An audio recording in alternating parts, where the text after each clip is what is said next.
we have Detroit Kool-Aid, our Detroit Pistons beat reporter, Let's joining go. fresh off the conference. Hey. Appreciate you taking the time, man. Hey, what up, dog? Can you guys hear me okay? Yes, sir. Looking fresh. Hey, that rocks. Hey, look, man, I had to be clean for the press conference today. Obviously, Looking Trajan good. Langdon in town. Wanted to make sure I look my best, make sure I represent the network, you guys, and all the hard work we're trying to put in. Just trying to make sure I represent.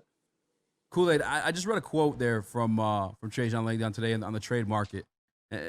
My perspective on that was that we're going to be acquiring contracts along with assets to build our war chest in the future. Was that your same takeaway from that question? Yeah, and really listening to them about their strategy. I didn't get a sense that that they have like a sense of urgency to get this thing done right away. I get more the sense that they want to get this thing done the right way, and that's kind of what influenced my question to them as well. Obviously it's going to take some time to bring their vision to fruition. So what do you tell the season ticket holders right now? What message do you convey to them?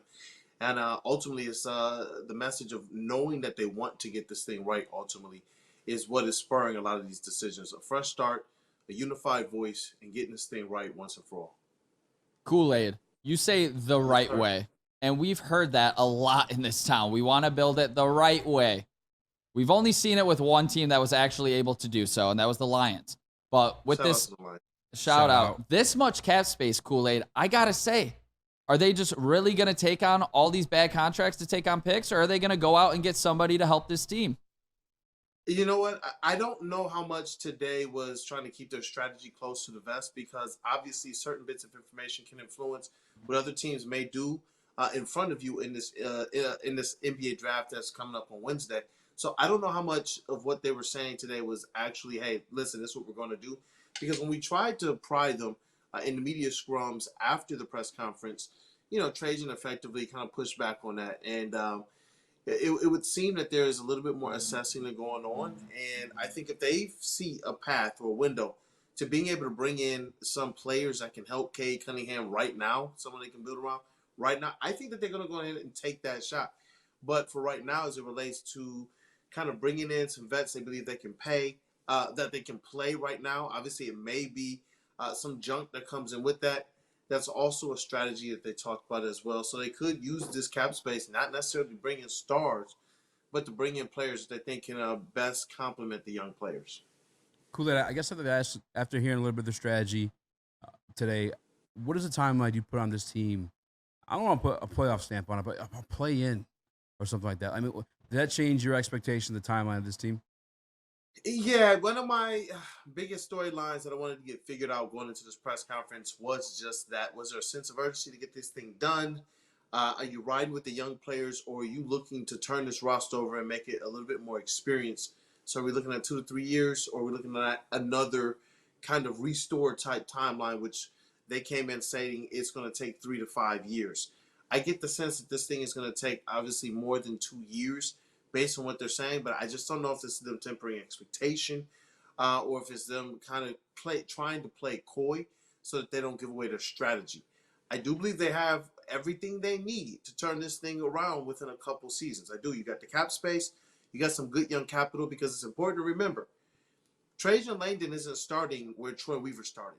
When Troy Weaver came to the organization, they had to create the cap space that they have right now. They had to go and secure a bunch of young talent that they have right now. They had to make sure that they can put some pieces on this roster that were tradable and that they didn't have anything long-term encumbering over the book. So Trajan Langdon is walking into a much better situation.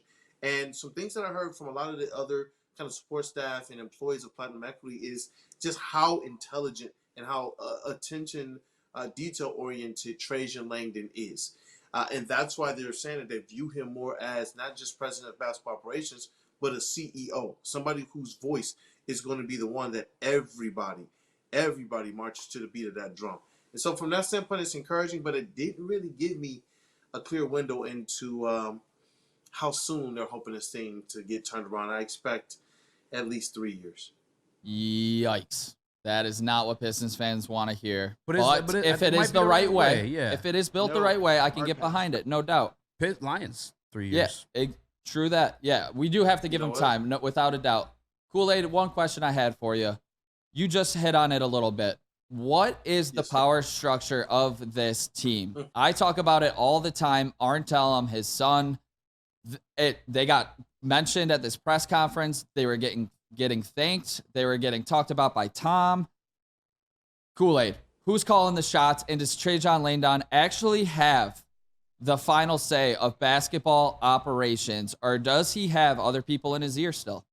Did you find that out today?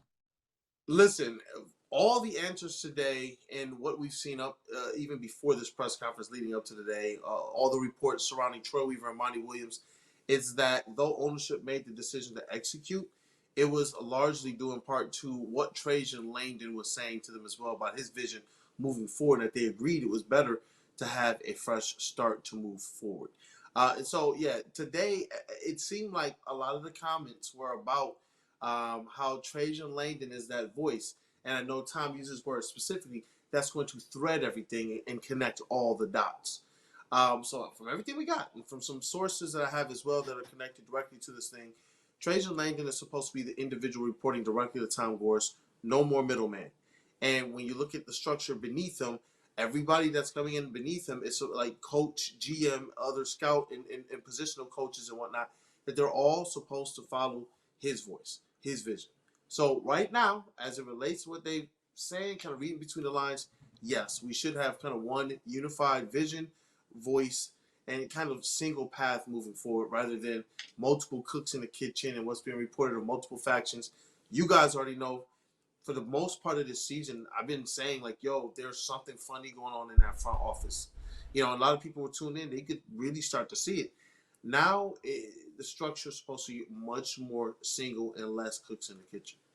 Yeah, I guess the one I had another question, but you made me think of another one. The factions. From the part that I caught him talking about is the people that he offered, the door was open if they'd like to come in, they would like to, explore employment opportunities elsewhere. And it sounded like everybody had kept their job for the most part. Does that mean these factions are also there for the most part? Because it sounded like there was 4 factions, and I think we counted 2 of them for sure with Monty and Troy, knowing that they weren't brought in together. Those remaining factions still there in their front office, and can you trust them moving forward to work in collaboration? There are going to be some voices. There are going to be some influences in that front office that were there prior. You know what I mean? The most consistent voice in that front office right now is, it's no secret, it's Arntellum and his son as well. They've been there for some time, since you go back to the SVG era. So they've been kind of the ones most synonymous with everything the Pistons have gone through, not the people who are getting fired and let go. So I understand the concern. But from everything that I'm hearing, Arn is supposed to now be in a position to where he's focusing more on like the basketball governance, the basketball operations, the basketball ownership type stuff. And it's supposed to be Trajan Langdon's time to just shine. Obviously the organization wasn't going to make a decision on Troy Weaver or Monty Williams until Trajan Langdon got the opportunity to really have his voice heard and have his opinion on what the Pistons should do moving forward. They weren't going to make that decision until him. That wasn't something that Troy Weaver got the opportunity to do. Remember, they went and they hired Monty Williams, despite him not even being one of the candidates that Troy Weaver thought was going to be best suited for this team. And then you get here and you got a coach who, if you're being brought in by the owner, and your GM is not president of basketball operations, well, then that coach now realistically is over the GM, which shouldn't happen in a normal front office structure. So for me, it does look like this thing is going to be probably the most traditional NBA front office the Detroit Pistons have had since, I think you got to go back to maybe Joe Dumars in his front office. I got to ask you this. So obviously, it sounds like they're looking to acquire assets, and I believe, I think my assets, that's come in the way of like picks and whatnot. Something they might be keeping this core around. Did they speak on any type of philosophy or any way they want to build around Cade, if any commitment to Cade? Yeah, they definitely talked about a commitment to Cade. They didn't really go into a large amount of detail about how to build around Cade. They continue to offer the support behind the young players on the roster, which I expect them to do, even if some of those young players are going to wind up getting traded. They talked about a little bit of the philosophy, what they want to add to the team, but it was really just kind of the same stuff you hear. Oh, we want defense. We want players that want to try hard and whatnot. So we didn't get a clear look into the strategy that they want to do. But in terms of taking on some of these players with high contracts that are going to be probably disgruntled or coming from disgruntled situations, I expect them to do that better than the previous regime tried to do. The previous regime, they brought in some vets that were looking for some expanded opportunities as they were getting older, and those vets wound up being hobbled and injured.